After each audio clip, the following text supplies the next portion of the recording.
Vasarī pazudušo pādu retrospekcijā. Tīkšā mans draugs ir ceļabiedrs Edisons. Itai nebūs.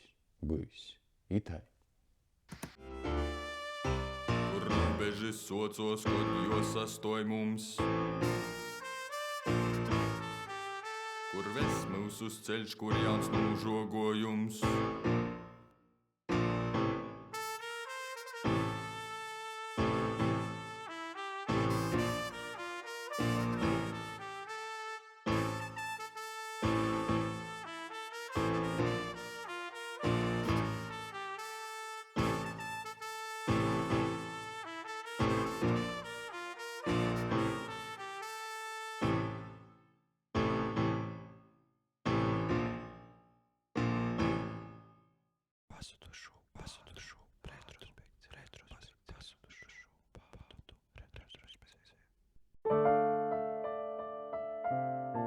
Vasarī jau otkun ite pati pazudušo pādu retrospekcijā. Ja jūs jums rodos vaicojums, kas ir spēc epizode, kur ir sūlēto otro sezona, mums jums prūtama līta ir arī skaidrojums. Mēs devam laiku sev izprast tū, kū mūsos atstoja pīrūbeža. Bet itamos 4 epizodīs mēs mesim laipu starp beigom jaunu sokumu. Mēs mesim laipu por tū Daugovu, kas aizasok Koškovcūs, ir savu dižanu nuškirtēbu savīnoja mūsus vaira, kai mēs spējam īsadūmot. Rūbežs ir upe, rūbežs starp i piec. I tūlaik, kad mēs pīdrujā dzīdotu Daugovs obus molus mūžam nasadolos, mēs izkrestu no konteksta. Tāpat, kai Daugovs brasla i tilti, kas ir izzuduši no mūsu laiku uztveris. Tāpat arī mēs meklējam zaudāto sakareibu pavedīņus.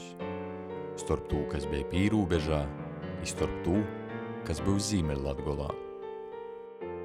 Otro sezona būs kočkod iz priekšdinom, bet tānam mēs pīdovojam jūsim izmest lūku pa 2 brēņēgom Dienvidlatgolas upēm – Daugovu i piečok arī Dubnu.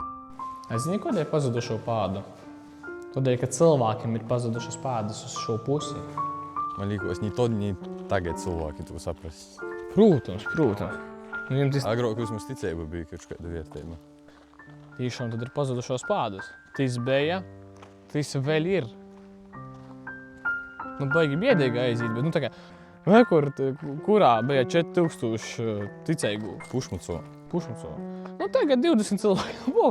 Viss, tas ir pazudušo pādu retrospekcija, kad mēs stostam, kā bija, bet patiesībā neko no to nav. Labs īvots, ne? Katrs saprast pazudušo pādu retrospekciju pa savam. Kaidam tī būs vīteju ļaužu stosti, dobas skoti, citam božnicu i bazneicu kristi, vai vienkārši 2 draugu ceļš pa dzimtenis ārem. Interpretējiet poši, tik braucit uz tom vītom, lai tos tokas naizzūd pavisam. Tā kā itēs pēc epizode būs par stostim vītom apleik Daugavai, ļaušu jūsim īsadūmot skotu. Laiva tikpat lānai sleid pa mīrēgu upes straumi, kai dabas uzveļās gubu mokjuli. Plēča atsagumi atspēdi dzīvdeņu vierses, i šaļteņom soms uzmat kaidu viļņēti laivas prīškā.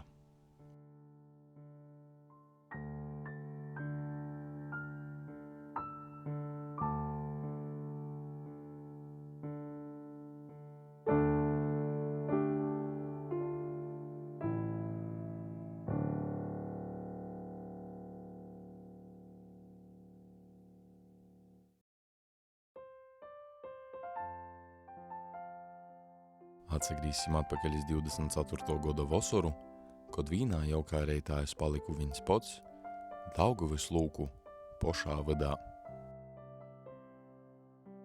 Tamā reitā Edisons aizadeva izpildēt savus varganista pīnokumus, bet es bez sova ceļa bīdra stipro placa airējus pavisam vīns pa mūsu Latvijas dižokū tekņi, Daugavu, aba Rubonu.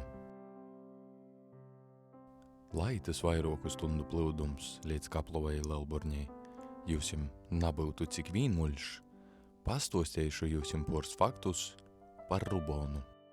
Jūs gan jau vaicosit, a kas te taida Rubona ir?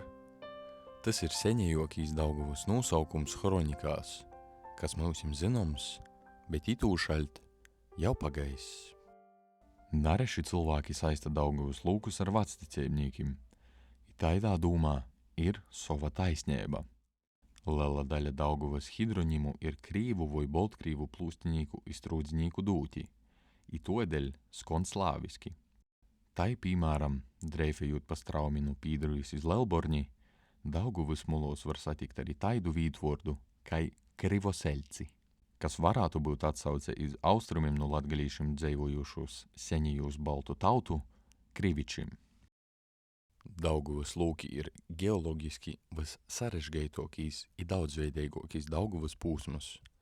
Citu starpā arī senējokīs īleju veidojums Latvijai. Tas ir Ladoja rūbežs, kur par apmēram 15,000 godu Daugavas biernība socos vēl tod, cikom poreju Latviju vēl nūkloja vairākus 100 metru bīza Lada korta. Daugavas upis gultņi porkloja leloku i mozoku akmeņu sloņs, kas bīži leiticī veidoja arī straumis i krācis. Daugavas ceļinīkim tas ir bijis apgrūtinājums jau vairāku godu simtu gorumā. 1818. gadā savā dīnas grāmatā podporučiks Dzebonols stosta, ka jis ar savu karaspāku vīņeibu attērēja iudiņa ceļus, saspridzinot lelokūs akmeņus. Dēļ tam, i nivīns nikod nav zinos, vai lelīs akmeņs Daugavas vadā pa Kroslovkas tik tiešām bija ar atrovīņi dežokīs akmeņs Latvijai. Bet ir zināms fakts, ka temā bija īkolts senējīs bruņinīku gierbyuņs ar sauli i uzrakstu Staraslavu valodā. Tūļumākais sila sapins jau pasarot Kaplovas sola, kas nozīmē tū, ka Daugavas faktu atstosts ir jonūslāts, jo pīzavieršas Kaplovai.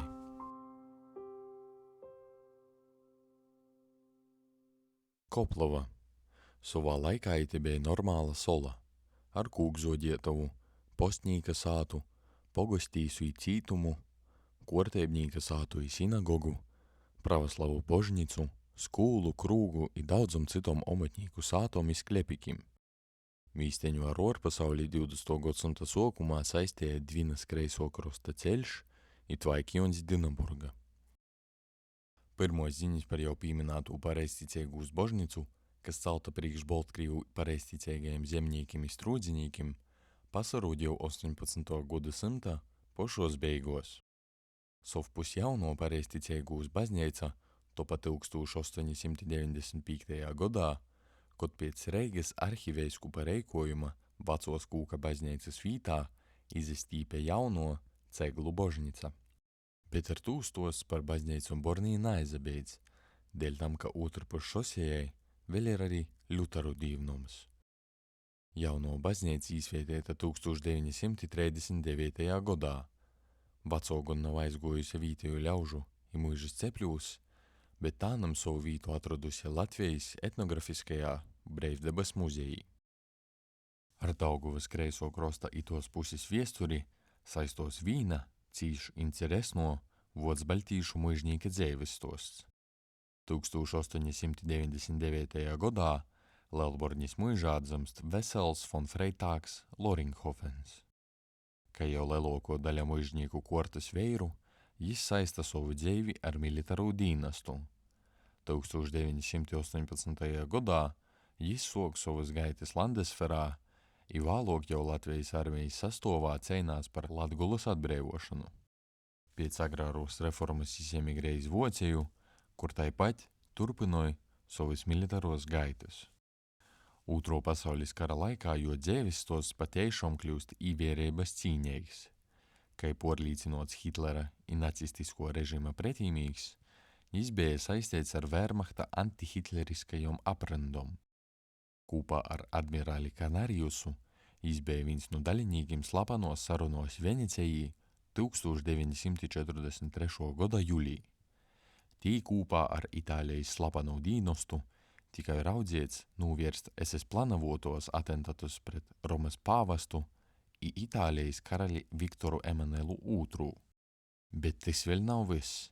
Par to, ka zināmākais jo veikums ir daļība neveiksmīgajā atentata mēģinājumā pret Hitleru 1944. gadā, pēc kura naizadūšanos jis izdara pošnovību.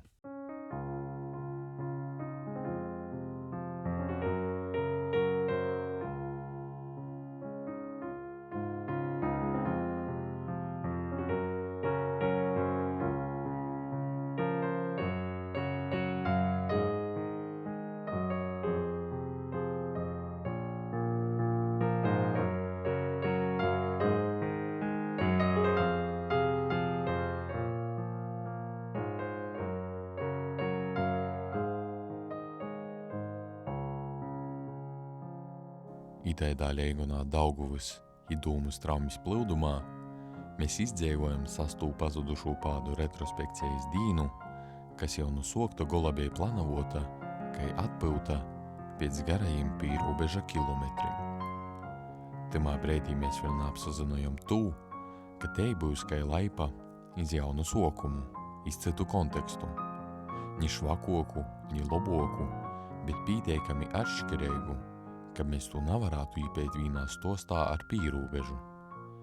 Prīškā mūsim stovēja vēl garš ceļš kojom i itamā epizodī par Rubonas kreisū krostu.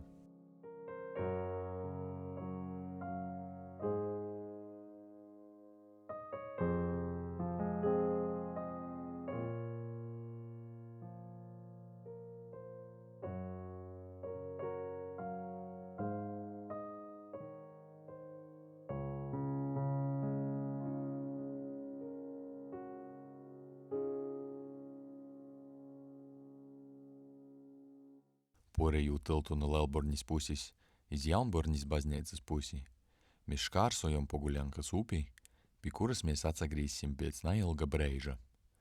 Mūsu ceļš veda iz Jaunbornis baznīcu, no kuras nadoļi atcerūn iz akmeņa pastateits i legendom apēc ceļmola krysts.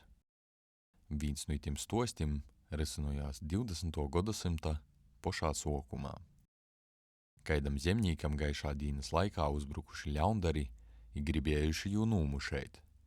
Skaidra līta, ka zemnīks laidās pa ceļi, bet natoli no baznīcas naspākā jam aizametās koja i iz pakrita pie lielo akmeņa.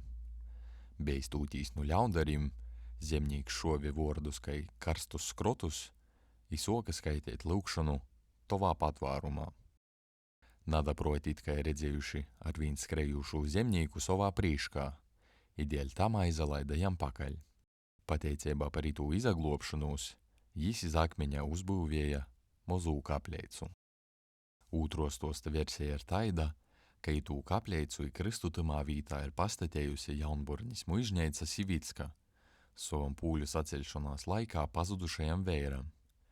Dreižok par visu tai arī ir, par to, ka muižnīkam ar zemnīku tamā laikā varēja būt vien taida draudzeiba, ka ir lobu zirgu vai medeibu suņi. Par tū cīš moza īspējamība, ka zemnīkam tikusi taida prīca iz akmeņa budavot mozū kapleicu ar ceļmolas krystu. Poša baznīca itamā vītā uzcelta 1859. gadā pēc jau pīminētās atraitnis vēra Juliusa Sivicka gribas.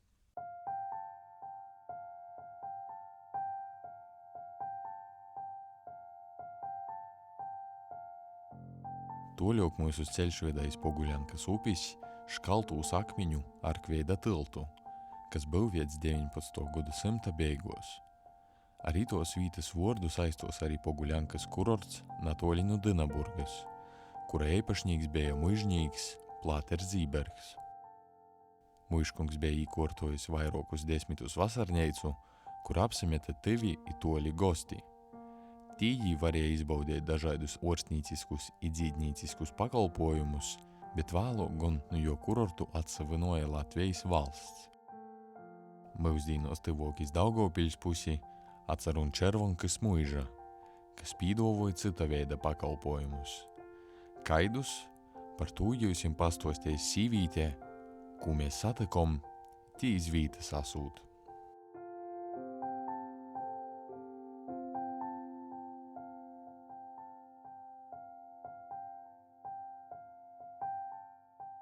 Добрый день. Можете рюкзачки оставить и пройтись везде. Можно на башню подняться, двери открыть, туда можно зайти. Хорошо. Некогда с вами просто гулять. Я сейчас к свадьбам готовиться буду, поэтому и наверх можете, да, там на 3-й этаж, и по нижнему этажу тоже можно будет.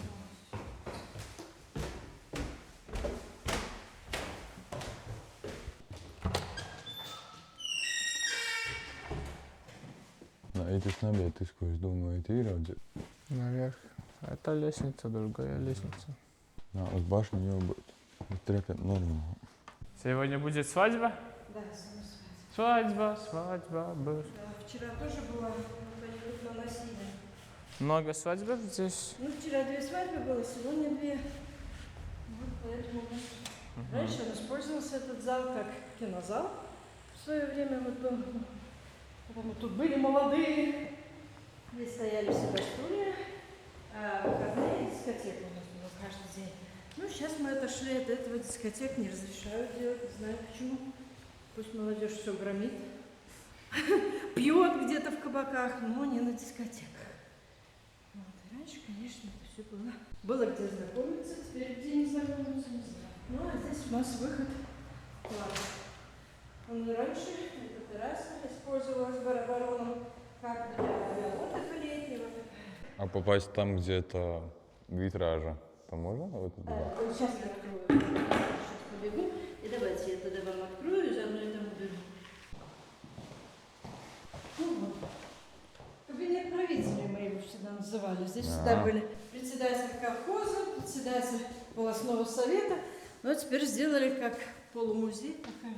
Даже, ну да, здесь раньше при бароне этот кабинет использовался, ну вот он написан, салон, да, салон для мужчин. Тут карты играли, беседы вели. А вот видите, трещина, вот здесь вот была выход в зал, в тот большой. Да, ну вот они его замуровали, вот видишь, что-то начало сюда делать. Вот этот витраж, да? А витраж мы все время считали, что он оригинал. Он был побит. Как смеялись, говорит, запустили бутылочку или стаканом. Дырочка была. Ну, надо было менять. Поменяли, как знали. Нашелся художник. В прошлом, по-моему, в 23-м году, в июле, приезжал последний уже из баронов, там, внучатый там какой-то. И больше никого нет наследников. Он привез фотографию, флешку. Вот сняли. Вот он так вот выглядел, да. Там он немножечко по-другому, ну, вот так вот он выглядел этот. Ну, мы об этом не знали. Поэтому сделали, как сделали, но это еще... Он давно, я сколько помню, он все время целый был. Значит, это было как только какое-то восстановление, когда кто сюда пришел. Вот. Здесь и айсерги были, и школа была в этом помещении.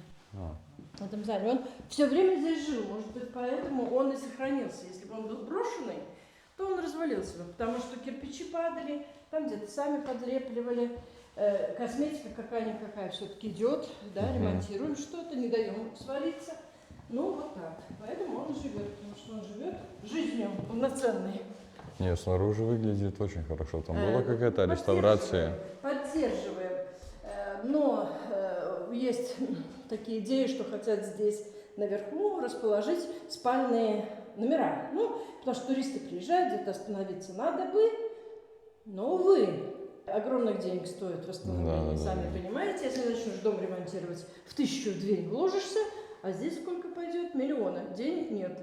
Поэтому никаких перекрытий никто не переделал. Единственное, чтобы спасти зал, вот зал очень падал. Над залом была библиотека.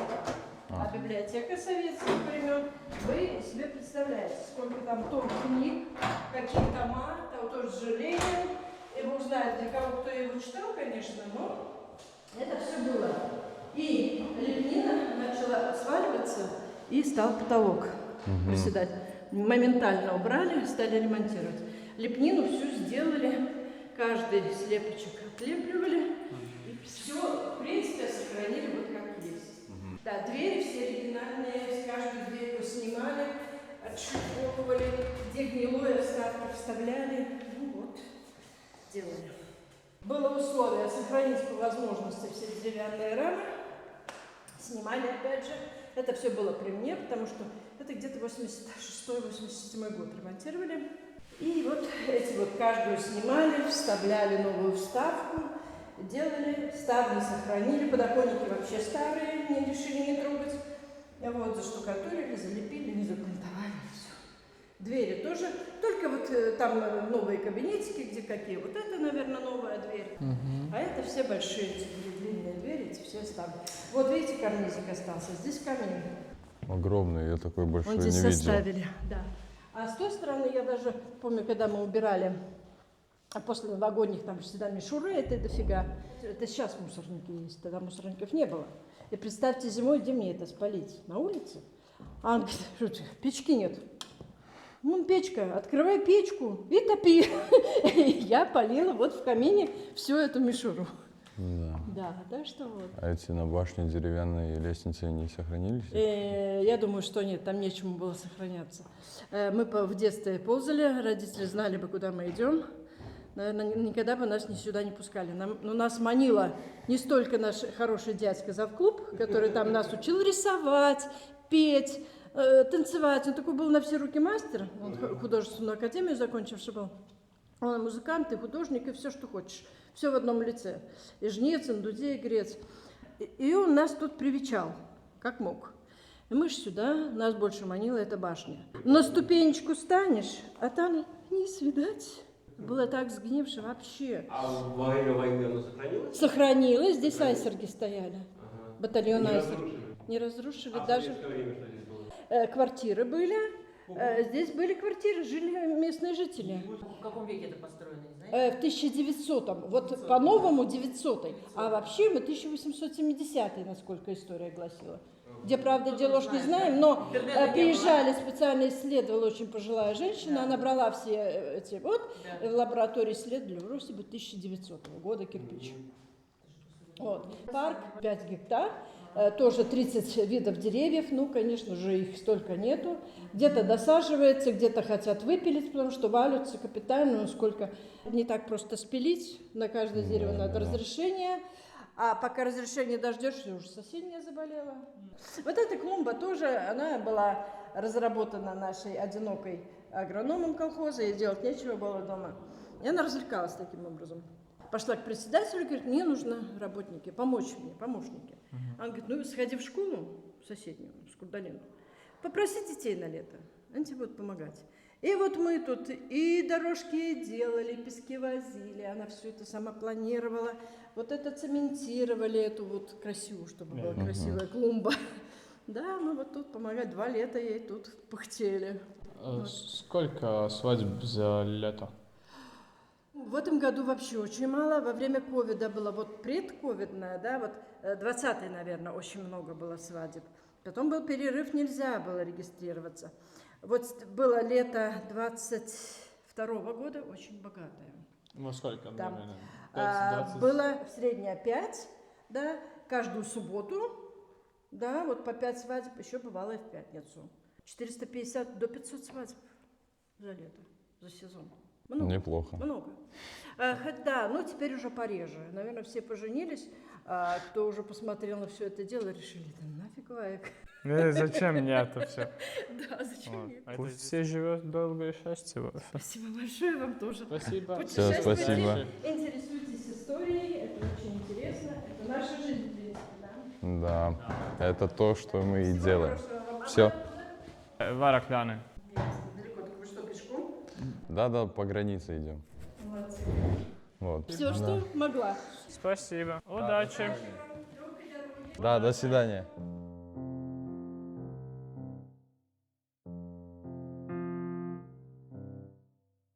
Tikko mēs labā sūlī gojam pa ceļi no brēņīgos červonkas muižas, pastostiešu jūs vēl vīnu interesnu faktu par muiškungim Hānim. Lai arī jī ir bijuši nasprostu ļaužu, jīm ir pīderējuši lielai īpašumi arī Baltkrīvejā, dzēvoja jī pīticeigai, kai sovīši Latvijai. Gulēja jī solmu maisim i poduškā boza auzu palavas. Tāpat arī vokoriņos naraši āda buļbas ar ryugu špīnu. Kai bija sacīts Ontona Rupaiņa romanā Tauta grib dzīvot, lai Dievs pasargoja no tādas šeftis katru kristeigu cilvēku. I kai eistoni kristīši, mēs jau otkon nūgojam caur senetneigu Skrudelīnas centru iz izpaideigu православу божницу. Вы можете об истории рассказать? Ну, сколько, ему уже 162 года там храм. Он там как-то в 1800 был построен, потом что-то немецкий барон построил на своей земле. Потом как-то его в православие перевели когда уже в 1562 году он стало так православно. Достроили пристройку тут там в каком-то году попозже. Изначально он был какой-то Если немец строил, наверное, значит, он был как лютеранский, какая-то, не знаю, как помню-то. Так, большой храм. Должно быть людей много, ну теперь тут собирается хорошо, если 10, 7 человек. Ну на праздник там бывает, может, 20. А так вот пусто. Интересно, что потолки невысокие, и иконостас, ну, это очень маленький большой костел. Когда были последние венчания? При мне, может, лет... Знаю, мои родители венчались, но это 50 с лишним лет. Сейчас как-то они там, батюшка, он сам на Гриве, там у него храм. И вот он там все туда едут. Там тепло, топится там, отопление, там, вода там, все на месте. Как бы там и крестят там. А похороны когда последние? Тоже? Похороны Давно. были тут зимой. Тут похороны бывают часто. Похороны здесь всегда проходят. Такие крещения нет. Эти детали, которые, ну, это не асолозатистые, это краска Да. просто. Ну, типа бронза такая, не золотистая. Если асолос, ну, это слово, тогда бы было, я думаю, очень эффектно. А кто поет литургию? Батюшка привозит с собой певчую. Мгм. И там одна женщина приезжает, и еще одна тут как прихожанка. Ну, так, да. Ну, для 10 человек втроем это уже Даже хор. очень хорошо, да. Это уже хор. Так насчет людей проблемы. Тут, может, не ходят люди. А вообще в поселке много? Ну, тут все живут люди. Порядочно, ну, так, мало будет. Не ходят почему-то. Не знаю. Пойдем. Вообще в этом краю мало церквей, когда ты ходишь и думаешь, что архитект думал. Но жалко, что такие места пустеют. Угу. Я тут рядом, мне батюшка позвонил, говорит, так и так. Я говорю, ну ладно, подъеду. Ну, редко ходит кто-то здесь, да? Ну да. Сами виноваты. Гид великолепный вырос. Да. Вот. Ладно, спасибо вам большое. Удачи, Бог хранит. Спасибо. И до следующего раза. Да. Счастливо. Счастливо. Спасибо.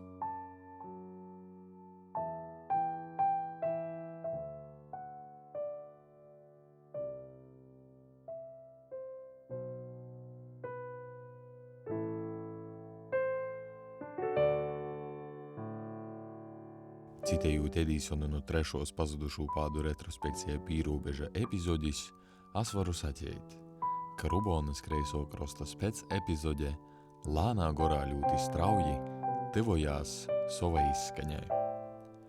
Tāpat kā brēņīgajam vēram no Skrudelīnas božnicas, arī jūsim mēs itūreiz sacēsim līdz nokamajai reizei, kad mūsu ceļš ves pa Daugavas lobū krostu no Juzepovas līdz izvoltam. Teikamies pazudušajos pādos.